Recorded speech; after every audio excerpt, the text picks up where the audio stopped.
Thank you to Thrive Market for sponsoring. More on them later. I'm sharing the secret key to successful homemaking in today's video.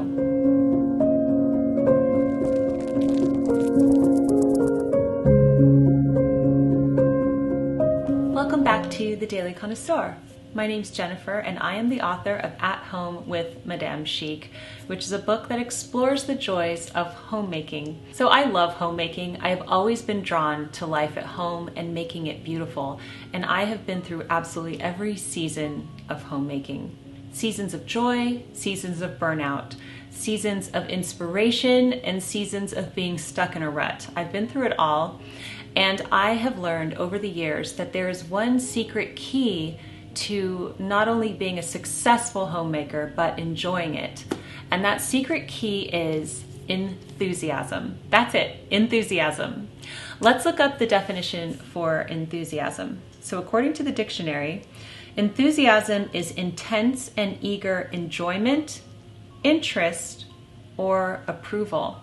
So intense enjoyment, intense interest, okay? So I'm convinced that this is true. When you are enthusiastic about something, it just goes better. You produce a better product, you are happier throughout the process. But how can you be enthusiastic about homemaking when you're burnt out from it or when you're stuck in a rut?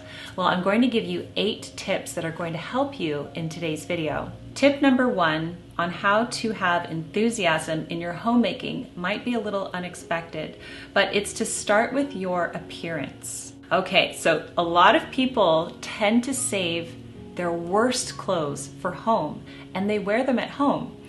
Old oversized t-shirts that are stained, or ripped sweatpants, or old yoga pants, or old leggings. I know why we do this. It's because you don't want to get pasta sauce on your nice blouse, or let's say you're scrubbing bathtubs and you don't feel like dressing up for that. I totally get it. But what does wearing these old tattered clothes do for our morale? I know that when I'm not dressed nicely, I don't feel good about myself. And if I don't feel good about myself, it's going to be hard for me to be enthusiastic about my homemaking. Now, you don't need to go as far as Madame Chic went, okay? She did all the cooking herself and she did not have a housekeeper. And every day she wore pantyhose, skirts, and a silk button-down blouse. She just put an apron on over it. So you could do that if you want to, or you could scale it back to something more realistic for you. That might mean wearing a nice pair of jeans and a Breton striped t-shirt, or a nice long flowy skirt and a tank top, whatever you feel comfortable in. But I'm telling you, once you pay attention to your appearance at home, your enthusiasm is also going to increase. Tip number 2 is to tackle the hard things first. So homemaking can encapsulate so many things, from scraping the grease off the hood of your stove, which is not that enjoyable, to arranging flowers for your dining room table, which is highly enjoyable. Do the least desirable thing first to get it out of the way, because you can use the desirable thing that you want to do as a treat and something to look forward to, and this can greatly boost your enthusiasm. But if you're anything like me, I tend to get lost in the creative aspect of homemaking, the enjoyable parts. So if I'm busy arranging flowers, when I'm finished, I don't really feel like doing something difficult and undesirable. After I arrange a flower bouquet, I want to make a cup of tea and read a book. So that's how I work. I like to get the hard stuff done first. Tip number 3 is to get in the zone. I feel most happy when I'm doing housework when I'm in the zone. Everyone will have a different definition for this for themselves, but for me, it's like the music is playing, the windows are open, the candles are on, and I'm cooking or I'm cleaning. I'm just in the zone and I'm not interrupted. That's a key part of it. So I know a lot of parents struggle with this. You might find homemaking enjoyable, or you don't even mind checking it off your to-do list, but you're interrupted a lot and it brings you out of the zone. So you have to think of ways that you can stay in the zone while you're doing your homemaking. So you can either involve your children and have them help you, or if you just want to be alone, and there's nothing wrong with that, because sometimes, often, a lot of times, I just want to be alone, send them to play in the backyard, or give them an art project to do in the other room. And that's totally fine. You don't need to apologize for it. We have different personalities, and some more introverted people might prefer being alone. When they do their housework, some extroverted people might want everyone to join them. It just is about what makes you feel like you're in the zone. I'm going to break away for a minute to tell you about Thrive Market, who have kindly sponsored today's video. Thrive Market is a wonderful aid to your homemaking because you can get healthy and organic grocery items delivered straight to your door, which saves you so much time. So Thrive Market is an online membership-based grocery store on a mission to make healthy living easy and affordable for everyone with guaranteed savings on every order. Here's what I ordered in my Thrive Market box this time.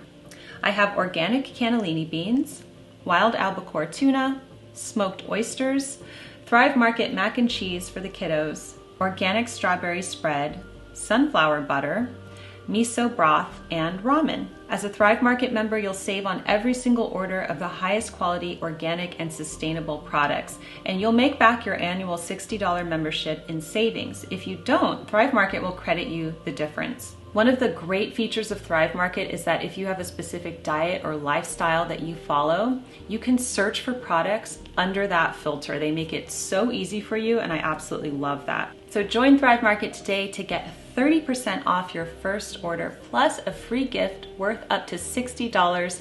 Thank you so much to Thrive Market for sponsoring today's video. Tip number 4 on how to have enthusiasm with your homemaking is to give yourself incentives. I like to joke with my family that our house is never more tidy and organized than when I'm listening to a good book on Audible. When I'm listening to a good book, I will stay up late in the kitchen and I will put absolutely everything away. I'll tidy up the living room. I'll make sure little piles are organized just because I want to hear the next chapter. So if you struggle with homemaking, this is really one of the places where you can do two things at once. I love listening to books while I do my homemaking. So maybe you have a juicy new novel you want to listen to or a favorite podcast, but give yourself incentives. That's okay. Pop in your AirPods and get around the house and get your stuff done. It's going to be so much more enjoyable. Also, another idea is that you could have a date with a friend where you talk to them on the phone while you fold laundry. This is another thing that makes it enjoyable. Or you could watch your favorite YouTube video. Tip number 5 on how to gain enthusiasm in your homemaking is to take time for yourself every day. So I was thinking about why we burn out on homemaking. Why is this? And it's because we're usually burning the candle at both ends. We're not taking time for ourselves. We're trying to get everything done in the same day. We have our long homemaking to-do list. If you work, you have a long list with work that you have to do. If you're a parent, you have your children that you care for and that you need to maybe drive to appointments. I mean, this is why we burn out, because we don't take time for ourselves. This seemingly is not related to homemaking, but it is. Because if you take time for yourself, if you care for yourself, then your homemaking is going to be less stressful. So one way I like to do this is by having tea time every afternoon. I will pour myself a cup of tea, I'll have a little treat, and I'll indulge in whatever I want to do. Usually it's reading a book, or I might read some poetry, or take some time to write poetry, or watch a YouTube video. It just depends on what I feel like doing. But it's a little treat that I give myself every day, a break in the activity, and I do stop. Even if my to-do list is just really intense, I'll stop and I will take time for myself. And it's so important to do this. Also, knowing that that treat is coming makes me enthusiastic about finishing my work. Tip number 6 is to find inspiration again. So if you're in that rut phase of homemaking, you're cooking the same things over and over, you're tired of making tacos and spaghetti or whatever it is that you're always making. I'm just saying that because that was my experience. You need to find inspiration. So you can find that through reading a book. You could read At Home with Madame Chic or any homemaking book that's going to inspire you. You could get a new cookbook and look at recipes, look at the pictures, how they style the food, and get excited about it that way. You could watch videos on YouTube or listen to podcasts. There's so many ways that you can find inspiration in your homemaking, but take the time to explore that and get inspired again. Tip number 7 is to plan out your homemaking. So I'm a big advocate of using a paper planner, and sometimes people will be really good about planning out their day or their work schedule or appointments with the kids, but you don't write your homemaking in it. And this is a major cause of burnout because you go about your day and you're trying to remember what you need to do, but you can't quite remember, so then you don't do it and then you fall behind. Do you see the problem here? So when you plan out your homemaking, you give yourself a to-do list. You can cross things off when you're done, and it gives you more motivation to stay on top of everything that you need to do. And tip number 8 is to be grateful. And this is something I have to remind myself of a lot because I know what it's like when you are sleep deprived, you are overwhelmed, you feel overworked and underappreciated. I have felt all those things. And it's hard.